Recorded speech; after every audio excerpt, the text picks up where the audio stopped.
Hello, I'm Dr. Rhoberta Shaler, the Relationship Help Doctor.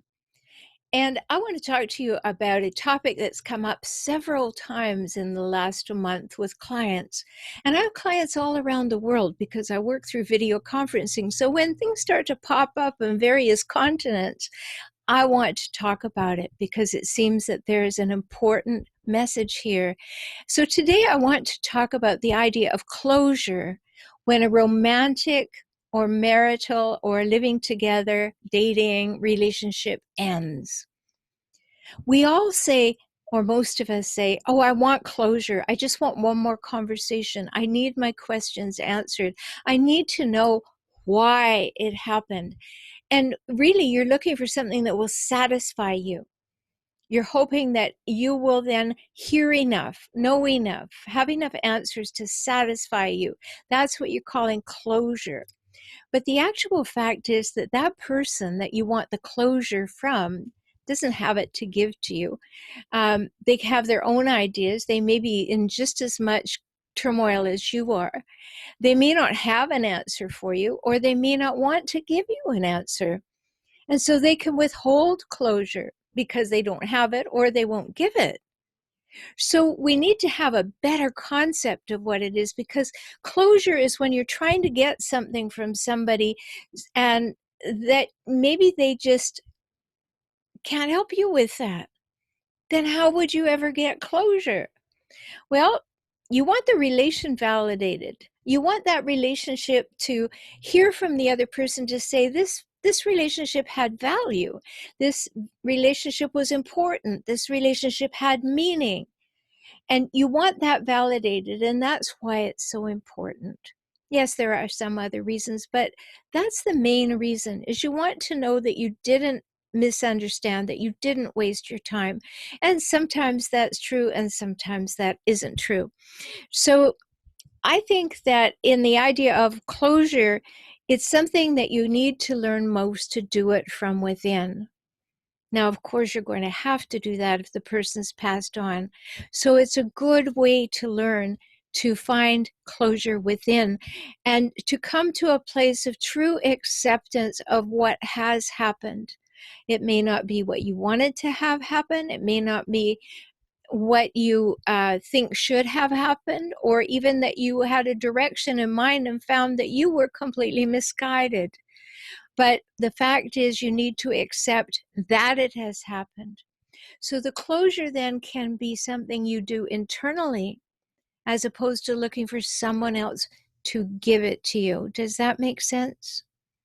So sitting down and working within yourself, maybe journaling if you like to write things down or type them on your computer, maybe just think them through and feel them through, because you don't want to get stuck in, why did it happen? Why didn't it happen? Whose fault was it? What could I have done?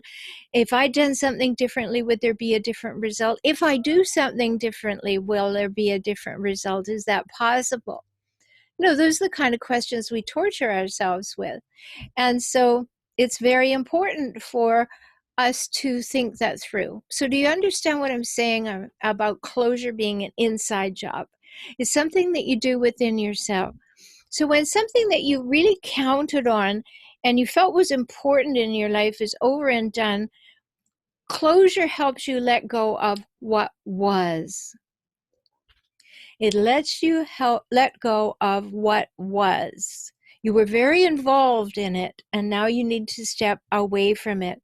And then you need to find acceptance of what has happened, and then be able to honor the transition to what your next steps may be, that space between what's finished and what's now possible. And then you will have a sense of closure that you generated from within yourself. And I know, the real desire is to dig in there to say, well, we just need one more conversation, because you don't want it to be over. And you think that other person is withholding things from you, or you think that other person is not thinking deeply enough, or you think that other person is not thinking deeply enough about you and you want to be validated. And really, all those things may be true and they may not be true. But one thing for sure is you can validate yourself and say, I accept that this is over. May not be what I wanted. Maybe it wasn't done in the way that I appreciate, but I am not going to keep myself in turmoil. I'm not going to torture myself. I am not going to run after the past. I am going to sit down and come to some acceptance that this has finished, and I'm now in transition to what is the next thing I'd like to do, what's possible for me.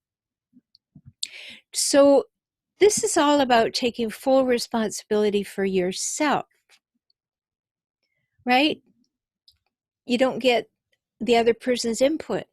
You take full responsibility for yourself, and you dig deeply into yourself, because ultimately you're the person who has to take the action to move forward, aren't you? That's the way it is. It's your life. So you are 100% responsible for your life and how that works. So you're going to be the one who has to take action. You're going to be the one who chooses to move forward. Or, of course, you can build a condo and live in the past and wallow there for a whole long time. Do you prefer that? I know I'm being facetious. I don't think you prefer it, but you may not at this moment have thought about these things that I'm bringing to you today. You may not have realized that the closure takes place within you. So you have to sit down and think, what am I holding on to? Am I holding on to hope? Am I holding on to the way it was? Am I holding on to, oh, maybe they were having a bad day and they're going to change their mind? Am I holding on to reconciliation, even in the face of the fact the other person has obviously moved on? So you have to stop and ask yourself, what am I holding on to here? And is it working for me? I mean, is this really a good thing for me to be sitting here holding on to all this with my life on hold? Probably not. Now, you may be thinking, okay, I invested 5 years in that relationship. Don't tell me to move on too quickly. I'm not telling you to move on too quickly. You're going to have to process this. You might need some help to do it. I'm just putting this one little new idea into the process, that what you think you may be waiting for, closure, longing for closure, may be as close as you sitting down and having a conversation with yourself. And you may need to have that conversation a few times. You may need to have that conversation with your therapist. I often talk to my clients. And as I said earlier, they're all over the world because I work through video conferencing. So I know everybody's the same in that way. So you ask yourself, what is it I'm holding on to? And is it serving me in some way to be stuck here, to be holding out and holding on? Am I treading water in my life as a result of this? Because that wouldn't be very wise. And if you're all caught up in the way you wish it had been instead of how it actually was, you probably want to cash that reality check, because that's not something that is going to be worth your time. It's a pipe dream. It may be pleasant every now and again, but not while you're hurting. Okay, so you want to move towards closure so you get your energy back. And closure, as I said, is an inside job. So you don't want to stay stuck. And maybe you just don't want to face the loss. Yeah, who does? I mean, facing loss is difficult. It's very present. It's in the moment. You have to be present with yourself. And if you stay stuck in the, oh, well, remember when we did this, and you get all there, you won't come to closure in the minute. Your memories will all be waiting for you after you come to closure within yourself. They'll still be there. All the good times, some of the bad times, they'll be there. But you want to come to closure with the idea of the relationship ending so that you can move forward, so that you can demonstrate that you will let go because it's in your own best interest to do so. You can't change somebody else. You can't make them want you. You can't make them see you in ways that they have no interest in seeing you because it doesn't serve their purposes. It's not possible. Your heart may long for it, but it's not possible. So when you accept that, you can begin to have that acceptance of this is no longer happening. And that's what we call closure. So you're going to grieve the loss. You're going to go into it and say, all right, I acknowledge this is over. I don't know all the facts. I know the feelings. But closure comes from me just accepting that this happened. This is the way I'm proceeding in life. I am proceeding without this person. Now, remember, I'm not talking about death. I'm talking about the end of a relationship of any kind. Okay, so ask yourself, what do I think would happen if I let go? Would I be okay? Sure, you would. You've gotten through tough things before. I know you have. Everybody has. You're still here. You're still breathing. You can walk through tough things. But you'll get through it earlier if you start sooner. And when you're holding on to the what ifs and maybes and can't I change your mind, or let me understand better, or can I have a do-over, you will not find closure. And so you are wasting your time. And you're wasting your life energy. And you're actually wasting your love, because you could be turning it to yourself and coming to acceptance. Giving yourself that gift to say, okay, let me handle this. Let me close it on out within myself. So closure is a very important thing. It's an inside job where you will accept that something has ended. And when you can come to that acceptance within yourself, yes, it's over. Not my choice, maybe, not what I wanted, but it's over. I close that chapter out. I give it closure. And in doing that, I take my power back and I decide the direction I want to move in next, and I get right on with that.